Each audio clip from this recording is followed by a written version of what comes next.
It seems that today there are a lot of people that wish to infringe upon the will of other people, that wish to sabotage their life, their liberty, their pursuit of happiness.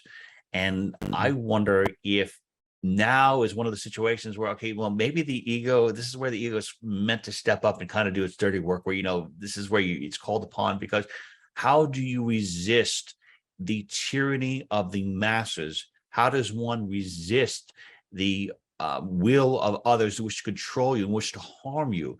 Is there any way you can do that without, in a peaceful way, or must you go into your ego and to put up a forceful resistance? No, you see, that's where I think people make a mistake. Because the more that you resist, which you do out of fear, as well as out of some self-righteousness, the more that the world resists back. And so you create a deadlock, and you create a situation where you will enter into the strong point of the enemy rather than their weak point. Their strong point is violence and attack and tyranny and oppression. And if you try to strike back with the same weapons, you can't win. You have to use the weapon of wisdom and of divine intelligence and love in order to defeat this enemy. And this was the teaching of all the classical religions, but we have now reached a secular age in which none of that is believed in, and people have no contact with that higher power any longer. But it's only when you have contact with that that you know how to work with the phenomenal plane.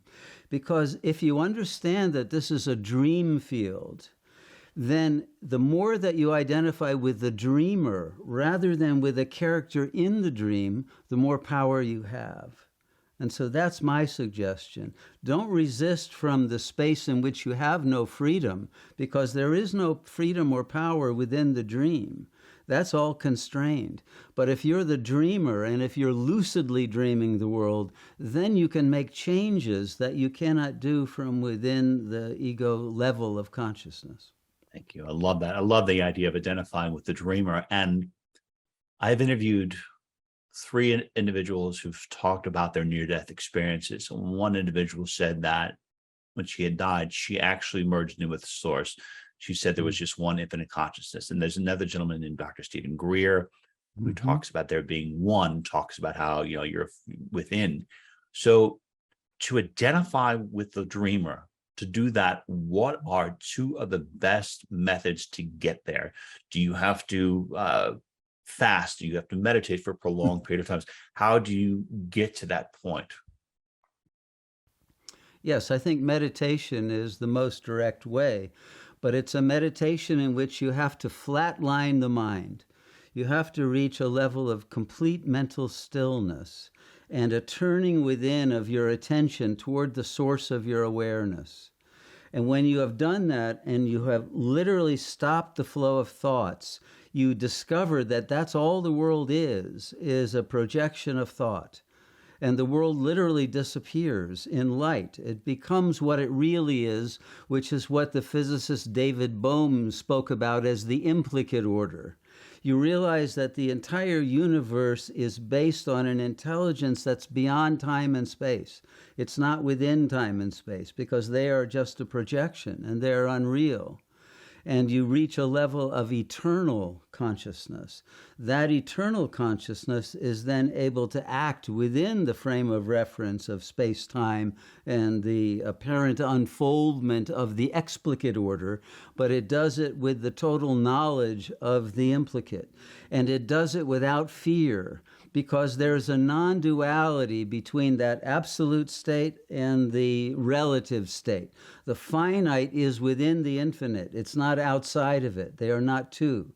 So yes, it's true what you said, that God is one, or there's one infinite absolute consciousness, and all of us are manifestations or nodes of that one consciousness. When you've identified with that one consciousness rather than with a finite sliver of it, then that power of wholeness is what enables you to act with great wisdom, in which the whole is served. And because the whole is benign and is characterized by goodness and purity, we can understand everything that is happening in the world today that seems evil and dark and terrifying as actually a great blessing. And this is what the religions of old used to talk about when they spoke of this moment that we have now arrived at, which is the moment just prior to the apocalypse. We are in a rolling apocalypse right now. It's happening. It's growing every day. It's increasing exponentially. But what does that actually mean? If you're identified with the body, it's terrible, because bodies are being killed and deceived and destroyed and mutilated by all kinds of ways, not just injections, but now food shortage and soon nuclear war. If we see all this from the ego perspective, it looks like this is terrible. How could God allow this? Yeah. Right? All of that.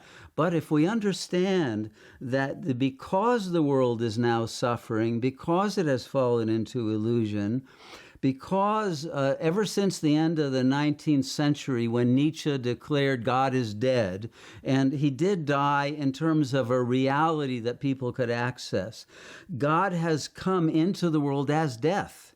So we now have a world of mass death. But what death really is, as you just said about these people with near-death experiences, it's a return to the source. It's a return to the light, to the bliss, to the beauty, and to the intelligence that can then redream the world as a heaven, as a paradise, as a beautiful place without any of the evil that's now in the world, that's only here because we have fallen away from our true nature and we have acted out of illusion and out of fear, and therefore out of aggressiveness as well. If we eliminate all of that, the world will appear again in its true pristine nature of beauty and goodness.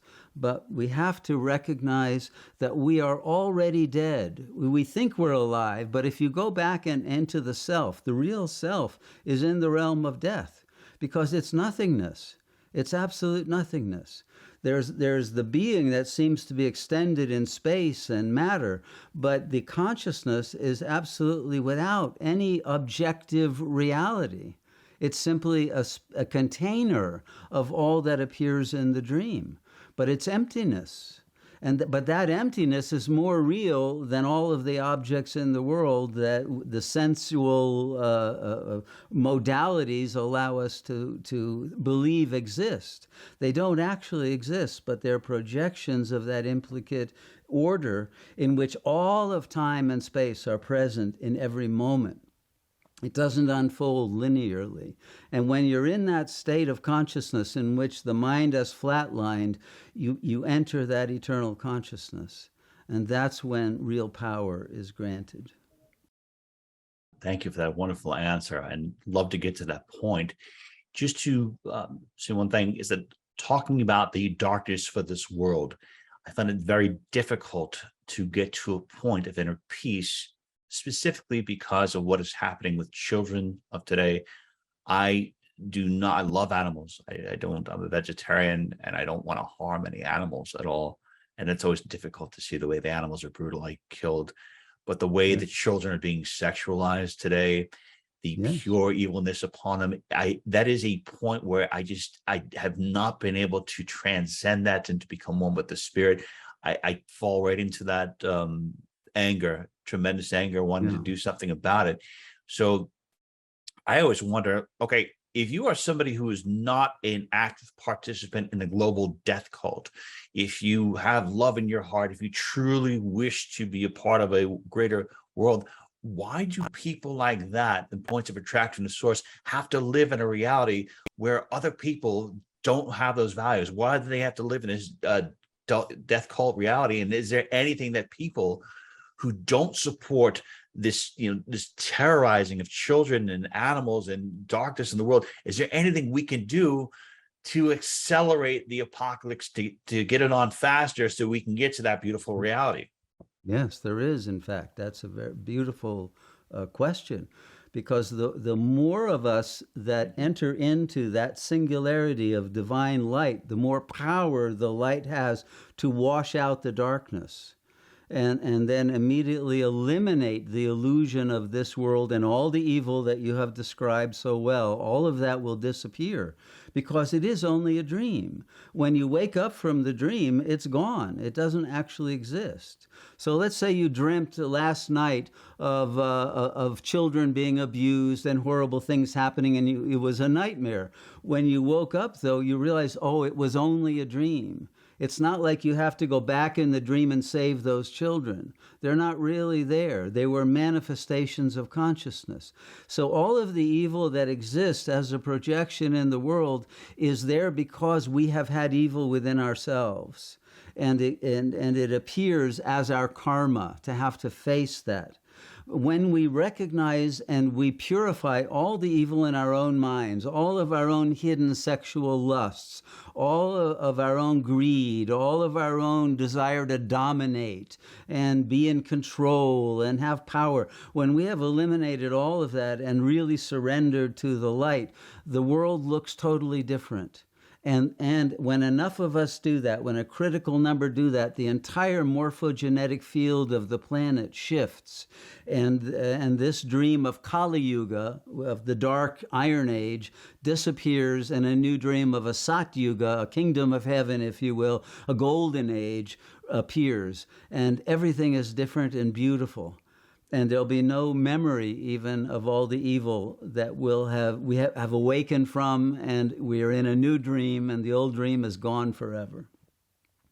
That's what we can accomplish through realizing that we are the light. Not just seeking the light, not begging for it or even praying for it, but realizing that we are in fact the light and the source of that power to shift the world. Claim that power fully, and you will see that we will move from the Iron Age into the next Golden Age very quickly, without any suffering, minimizing it completely by our own having become free of it ourselves.